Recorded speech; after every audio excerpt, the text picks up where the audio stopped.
भविष्य की दुनिया स्पेस में हम एक स्पेसशिप को दिखाया जाता है जिसे खास तौर पर माइनिंग करने के लिए डिजाइन किया गया है।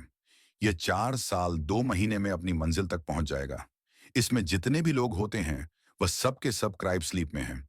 पर तभी अचानक से बहुत सारे एस्टेरॉयड इनके स्पेसशिप से टकराते हैं, जिससे स्पेसशिप का एक बहुत बड़ा हिस्सा पूरी तरह से डैमेज हो जाता है। इसमें जितने भी पॉड्स होते हैं जिसके अंदर इंसान गहरी नींद में है, वह अपने आप ही लॉन्च हो जाते हैं।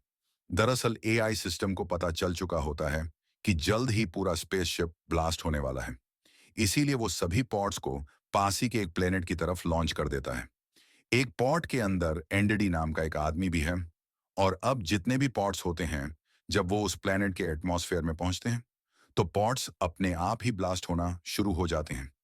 पर किसी तरह से एंडी बच जाता है। उसका पॉड एक जगह क्रैश हो जाता है। उसकी हालत बहुत ज्यादा खराब है। उसे कुछ समझ नहीं आता कि उसके साथ क्या हुआ, क्योंकि पिछले कई सालों से वह गहरी नींद में था। उसे अपने परिवार के विजन्स आ रहे होते हैं। पर जल्दी एंडरडी अपने आप को संभालता है और वह उस पॉड से बाहर निकलता है, जिसके बाद वह देखता है कि उनका स्पेसशिप इसी प्लेनेट पर क्रैश हो गया। उसे पता चल जाता है कि यह वह प्लेनेट नहीं है जहां के लिए वो निकले थे। अब उस तरफ बढ़ चलता है जहां पर इनका का स्पेसशिप क्रैश हुआ है। जल्दी ये उस जगह पहुंच जाता है जहां पर उसे एक पॉड दिखता है, लेकिन उसके अंदर जो उसका साथी था उसकी मृत्यु हो चुकी है। वह उसका ऑक्सीजन टैंक लेना चाहता है, लेकिन वह भी पूरी तरह से डैमेज हो गया है। यहाँ पर खून के निशानों के साथ साथ किसी के पंजों के निशान भी होते हैं। हो सकता है कि इस प्लेनेट पर कोई खूंखार जानवर हो।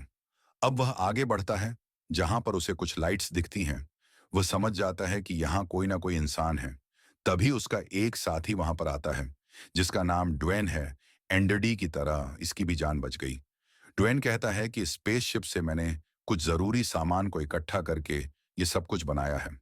क्रैश होने से पहले मैंने नेविगेशन को देखा था, जिससे मुझे पता चला कि कंपनी ने फ्यूल बचाने के चलते एक शॉर्टकट लिया जो कि एस्टेरॉयड का रूट था, और इसी वजह से हमारा एक्सीडेंट हुआ। लेकिन मैंने ये इक्विपमेंट बनाया है जिससे हम अर्थ पर मैसेज भेज सकते हैं, जिस मैसेज को वहां पहुंचने में 8 महीने लगेंगे। और अगर उन्होंने हमारे लिए कोई रेस्क्यू टीम भेजी तो उन्हें यहां तक पहुंचने में पूरे 2 साल लगेंगे। यानी कि 2 साल 8 महीनों तक हमें यहां पर सरवाइव करना होगा, और यह बहुत लंबा अरसा है। इसीलिए एंडी डर जाता है। वो कहता है कि इतना लंबा अरसा हम यहाँ पर बिना ऑक्सीजन के नहीं रह सकते। ड्वेन बताता है कि स्पेसशिप का जो पिछला हिस्सा है वो अब भी ठीक है, जहां पर खाने की बहुत बड़ी सप्लाई भी है। गलती से एंडरडी के पैर से मशीन का प्लग निकल जाता है, और जब वो उस प्लग को लगा रहा होता है तभी एक बहुत बड़ा क्रिएचर डडविन को वहां से उठाकर ले जाता है। जब एंडरडी ऊपर देखता है तो वहां पर कोई नहीं होता। उसे कुछ पता नहीं चलता कि ड्वेन कहां पर गया।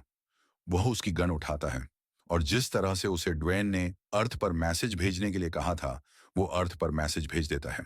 और अब वो स्पेसशिप के दूसरे हिस्से की तरफ बढ़ना शुरू कर देता है, क्योंकि जब तक वो वहां नहीं पहुंचेगा वो अपनी जान नहीं बचा सकता।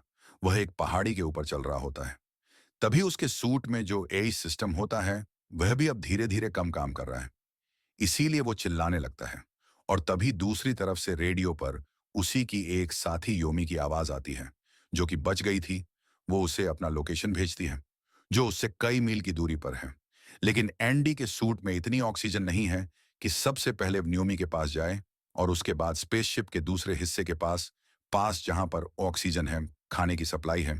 इसीलिए अब न्योमी को मना कर देता है।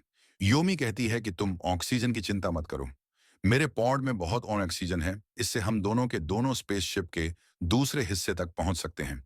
एंडरडी उसकी बात मान जाता है, और अब उसके एआई के मना करने के बावजूद भी वो न्योमी की ओर चलना शुरू कर देता है।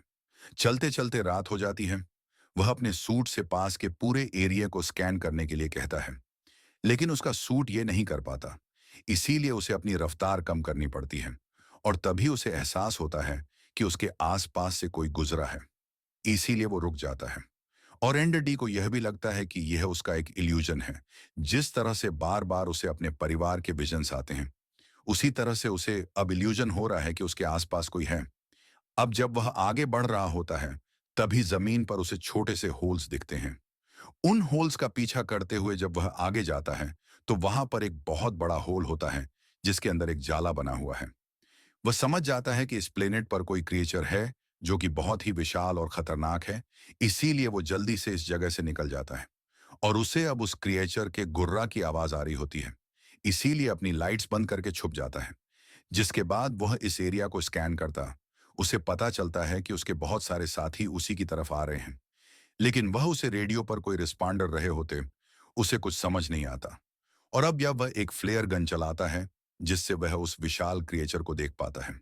इसका मतलब यह है कि क्रिएचर ने उसके साथियों को खा लिया है। उसके पेट में उसके साथियों के ट्रैकर्स हैं। इसीलिए उसे अपने साथियों की लोकेशन आसपास ही दिख रही होती है।